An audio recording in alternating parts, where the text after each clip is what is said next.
البيهقي بالإسناد الصحيح أن عمر بن الخطاب رضي الله عنه كان بالجابية وهي من أرض الشام. Au sujet de l'Qadar, toujours, le Bayhaqi a rapporté avec une chaîne juste qui remonte jusqu'à Omar al-Khattab radiyallahu anhu, qui était en la région de Al-Jabiya. C'est un endroit dans le pays du Sham. فقام خطيبا فحمد الله وأثنى عليه. Alors il a pris le discours, Sayyidina Omar, et il a loué Dieu. Il a commencé par Alhamd. ثم قال من يهدي الله فلا مضل له ومن يضلل فلا هادي له. Qu'est-ce qu'il a dit Sayyidina Omar? Il a dit, celui que Allah guide, personne n'arrive à l'égarer. Celui que Allah égare, personne n'arrive à le guider. وكان عنده كافر من كفار العجم من أهل الذمة فقال بلغته إن الله لا يضل أحدا. Il y avait un non-musulman dans la séance. Alors il a dit par sa langue, Allah n'égare personne. Allah n'égare personne. Il a dit, cet homme-là qui n'est pas musulman, par sa langue il a dit Allah n'égare personne. فقال عمر للترجمان ماذا يقول؟ Sayyidina Omar a dit, mais qu'est-ce qu'il est en train de dire? Il a dit au traducteur, qu'est-ce qu'il a dit cette personne? قال إنه يقول إن الله لا يضل أحدا. Le traducteur il a dit, mais celui-là il est en train de dire Allah n'égare personne. فقال عمر كذبت يا عدو الله ولولا أنك من أهل الذمة لضربت عنقك هو أضلك وهو يدخلك النار إن شاء. Alors il a dit, Sayyidina Omar, à cet homme-là qui a dit Allah n'égare personne, Sayyidina Omar a dit, t'as menti, ennemi de Dieu. C'est Allah qui t'a fait tomber dans l'égarement. C'est Allah Ta'ala qui a créé ce qui est dans ton cœur. Et si tu n'es pas parmi les gens de Dhimma avec lesquels on a un contrat de sécurité, j'allais te couper la tête. C'est Allah Ta'ala qui a créé ton égarement, et c'est Allah Ta'ala qui te fait rentrer dans l'enfer, c'est-à-dire si tu meurs mécréant. Pour dire, c'est Allah le créateur de nos actes, qu'ils soient les actes du cœur ou les actes des membres et des organes. C'est Allah qui crée nos actes. Et comme celui-là, il a dit, Allah n'égare personne, il voulait dire Allah ne crée pas l'égarement. Alors Sayyidina Omar, il a dit, t'as menti, ennemi de Dieu. C'est Allah qui t'a fait tomber dans l'égarement, c'est-à-dire c'est Allah qui a créé. ولولا أنك من أهل الذمة لضربت عنقك. Si tu n'es pas parmi les gens de livre qu'on a eu un contrat de sécurité, j'allais te tuer. Mais voilà, et c'est Allah Ta'ala qui te fait rentrer dans l'enfer si tu restes sur cette croyance, si tu maintiens qu'Allah ne crée pas les actes de l'être humain, qui soient la foi ou la mécréance. وروى الحافظ أبو نعيم الأصبهاني بإسناده عن محمد بن عبد الله بن مسلم بن شهاب ابن أخي الزهري عن عمه ابن شهاب الزهري أن عمر الخطاب رضي الله عنه كان يحب قصيدة لبيد بن ربيعة. Alors, الحافظ أبو نعيم الأصفهاني, il rapporte par une chaîne de Mohammed, fils de Abdullah ibn Muslim, fils de Shihab. C'est le neveu de Az-Zuhri, c'est le neveu de Zuhri, de son oncle Ibn Shihab Az-Zuhri, parce que c'est le neveu, il rapporte de son oncle Az-Zuhri que Omar al-Khattab radiyallahu anhu, il aimait la poésie de Labid, fils de Rabi'a. Sayyidina Omar aimait une poésie dite par un grand poète qui a embrassé l'islam, qui était un grand poète. Mais Allah Ta'ala, après l'islam, il a fait pour lui l'amour pour le Coran. Il ne voulait plus décliner des vers de poésie. Alors, qu'est-ce qu'il disait dans son poésie? Inna taqwa rabbina khayru nafal. Wa bi'idhnillahi raythi wa ajal. Inna taqwa rabbina khayru nafal. La crainte de Dieu et l'obéissance à Dieu, c'est la meilleure don qu'il peut obtenir l'être humain. Il y en a des gens qui ont hérité, comme on dit, des villages. Il y en a d'autres qui ont hérité une grande somme d'argent. Il y a des gens qui ont eu une certaine beauté, une belle voix.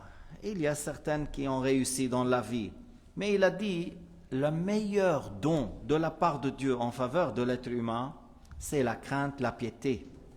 Inna taqwa rabbina khayru nafal. Nafal huwa al-ata. La meilleure chose qu'Allah donne aux créatures, c'est la piété, c'est la foi et l'obéissance. Il ne faut pas que tu te trompes dans cela. Wa bi'idhnillahi raythi wa ajal. Il a dit maintenant, par la volonté de Dieu, j'agis lentement ou en se précipitant. Les deux choses. Si je fais les choses doucement, tranquillement, lentement, c'est par la volonté. Si je me précipite, je fais vite, c'est par la volonté. Wa bi'idhnillahi raythi. Et raythi, c'est le fait de faire les choses lentement. Wa ajal, le fait de le faire en se précipitant. Ahmadullah fala nidda lahu, biyadayhi al-khayru ma sha'a fa'al. Je loue mon Seigneur qui n'a pas d'associé, qui n'a pas de pareil, qui n'a pas de similaire. Biyadayhi al-khayr ma sha'a fa'al. Biyadayhi al-khayr, c'est-à-dire le bien, c'est lui qui le crée. C'est lui qui donne le bien, qui crée le bien. Et il réalise ce qu'il fait, il fait ce qu'il a, ou il réalise ce qu'il a prédestiné. لما قال بيده الخير بيديه الخير أي والشر يعني si tu dis il crée le bien et ça veut dire et le mal aussi هذا اسمه باب الاكتفاء باب الاكتفاء c'est-à-dire il crée le bien ça veut dire encore les autres choses et le mal mais des fois on peut se limiter à une chose et l'autre on la comprend comme tu dis قال تعالى Sarabila taqikum al-har. Les habits, ils vous préservent du chaleur. Si tu es dans le désert, les habits nous préservent du chaleur. Dans le désert, tu ne portes pas des habits fins en disant c'est très chaud, je prends un demi-manche, je me prends un short. Alors tu sors après comme le betterave. Tu sors comme le betterave cuit. Alors il faut prendre des habits pour que tu te préserves du chaleur. Et la même chose, les habits nous préservent du froid. Hein, si tu montes dans les Alpes en hiver, il faut prendre des... Alors les habits nous préservent du chaleur et du froid. Alors si Allah a dit Sarabila taqikum al-har, des habits qui vous protègent du chaleur, oui, mais on comprend, il nous préserve aussi du froid. Alors s'il a dit Biyadayhi al-khayr, Allah Ta'ala crée le bien et le mal aussi, ça se comprend. من هداه سبل الخير اهتدى ناعم البال ومن شاء ضل. Qu'est-ce qu'il a dit Labid ibn Rabi'a? Celui que Allah le guide vers le droit chemin, il se trouve dans la guidée en bon état, na'im al-bal, il va être tranquille dans le bas monde et heureux éternellement.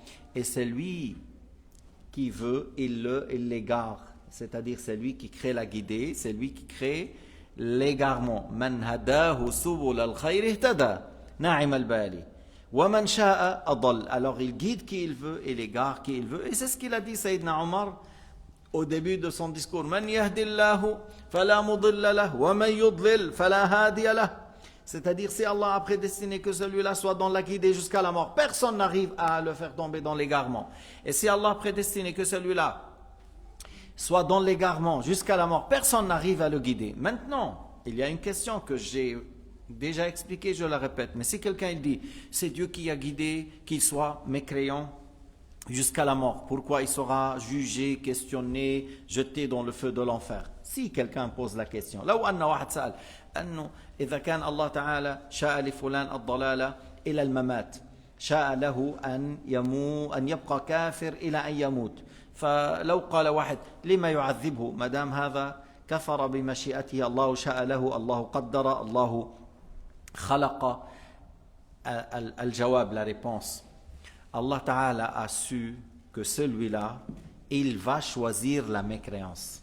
Tanti Mithal, on donne l'exemple. Pharaon. Allah Ta'ala a envoyé deux prophètes messagers, Moussa et Haroun, vers lui. Et il leur a ordonné de dire des paroles douces, pleines de sagesse, afin de le récupérer. C'est-à-dire, par leur manière de parler, pour eux, qu'ils vont dans l'espoir mais Allah sait que celui-là, il ne va pas croire. Alors, Allah a su que Pharaon va choisir la mécréance. Les preuves et les arguments sur la foi, la bonne croyance, tawhid est clair, mais Allah a su que celui-là, malgré ce qu'il va voir comme miracle, la main de Moussa est devenue comme la pleine lune, blanche comme la lune. Il n'a pas cru que c'est un miracle. Il lui a lancé le bâton, il est devenu un grand serpent, et il n'a pas cru. Même à la fin, lorsque Moussa a frappé la mer par le bâton et l'eau de la mer s'est ouverte, il y avait 11 chemins. Pharaon, au lieu de courir, il a dit, je vais les suivre et je vais les tuer, les exterminer. Il n'a pas cru. Alors, Allah Ta'ala a su que Pharaon va choisir la mécréance avec volonté, avec sa volonté, avec son choix, avec son acquisition. Allah Ta'ala a prédestiné ce qu'il a su qu'il va le faire. Tu as compris là. Allah a su que celui-là va choisir la désobéissance et la mécréance et Allah l'a désobéi. Ça ne veut pas dire que Pharaon a mécru et a désobéi malgré lui. Ça ne veut pas dire que Pharaon, il dit « Je veux croire, je veux suivre Moïse » mais ça il n'arrive pas et les choses le ramènent à l'encontre. Non. Parce que si quelqu'un dit pourquoi on le châtie, pourquoi il est châtié, tu dis cette question, si la personne il n'a pas de choix. Si la personne il est sans choix, sans volonté, sans acquisition, et tu dis mais comment on le châtie, lui il n'a pas choisi. Mais là on dit l'être humain il a un choix, il a une acquisition. Souvent j'ai donné l'exemple, souvent j'ai dit on est dans la séance, on est là ensemble, chacun il a pris une place, il s'assoit dans la manière que lui il est à l'aise. Tu as choisi de prier, de s'asseoir, de tendre les pieds, comme tu veux. Allah a su que vous allez s'asseoir de cette manière. Hajj Nasser à la kursi, à côté de lui, chacun il a sa manière de s'asseoir. Allah a su, Allah a voulu, Allah a prédestiné. Et nous on a fait avec nos choix. Tu vois, on a fait avec nos choix sous la volonté de Dieu. C'est pour cela qu'on est responsable. En d'autres termes, بعبارة أخرى, إذن حتى نقول بالعربي. لو واحد سأل ما دام هذا الإنسان يقع في الكفر بمشيئة الله وفعله واعتقاده الكفر الله خلقه والله شاء له أن يبقى كافر إلى أن يموت فلما يعذبه؟ نقول الله عالم في الأزل أن هذا سيختار الكفر. الله عالم أن هذا الإنسان مع رؤيته للأدلة وتمكنه عنده الإرادة، عنده الاختيار، عنده الكسب، إلا أنه لن يختار الإيمان والطاعة بل سيختار الكفر والمعصية. فلما علم الله في الأزل أن هذا سيختار الكفر شاء ذلك، لأن علم أن هذا سيختار الكفر، فما علم الله أنه كائن شاء أن يكون. فإذا الله شاء لفرعون ما الكفر والمعاصي لأنه علم أنه سيختار. فإذا فرعون فعل الكفر والمعاصي بمشيئته، فرعون بمشيئته وتحت مشيئة الله. بعبارة أخرى الله سبحانه وتعالى قدر أن يحصل الفعل والاعتقاد منك باختيار لا رغما عنك. Allah a voulu que l'acte du cœur, la croyance, la conviction que tu as dans le cœur et l'acte, Allah a voulu que ces choses se réalisent de toi avec ton choix et pas malgré toi. Hein? C'est pas malgré toi, tu n'es pas comme une plume dans l'air. Hein? Le fait de faire la prière, c'est pas comme, cet acte n'est pas comme celui qui tremble parce qu'il est malade. Celui qui tremble, hein, ou il a peur, il essaie de tenir, mais il n'arrive pas. C'est un acte involontaire, mais nous on parle des actes volontaires. Et la croyance dans le cœur, c'est un acte volontaire. عمل من أعمال القلب الاختياري. فالله يحاسبنا على الأعمال الاختيارية التي تحصل منا تحت مشيئته. Allah nous juge sur nos actes volontaires qui se réalisent avec notre choix, notre acquisition sous la volonté de Dieu. بعبارة أخرى أيضا الإنسان مختار تحت مشيئة الله. L'être humain, il a un choix sous la volonté de Dieu. Il n'est pas indépendant et il n'est pas comme une plume dans l'air. الإنسان يا شعيب ليس مختارا اختيارا تاما وليس كالريشة المعلقة بالهواء. Il n'est pas comme une plume dans l'air et il n'est pas indépendant complètement. نحن لا نخلق شيئا الله هو الخالق. Nous ne créons rien, c'est Allah le créateur et on a un choix sous la volonté de Dieu. Et Sayyidina Omar, il aimait la poésie de Labid ibn Rabi'a parce qu'il avait beaucoup de paroles dans le tawhid. Il avait beaucoup de choses dans l'aqida, que soit qu'Allah Ta'ala n'a pas de pareil, n'a pas de similaire, n'a pas d'associé, ou le fait de dire c'est Allah le créateur de toutes choses et que c'est Allah qui crée la guidée et c'est Allah qui crée l'égarement et c'est Allah Ta'ala qui prédestine pour toutes les créatures tous leurs actes, que ce soit la foi ou la mécréance, l'obéissance ou la désobéissance. Wallahu subhanahu wa ta'ala a'lam wa ahkam.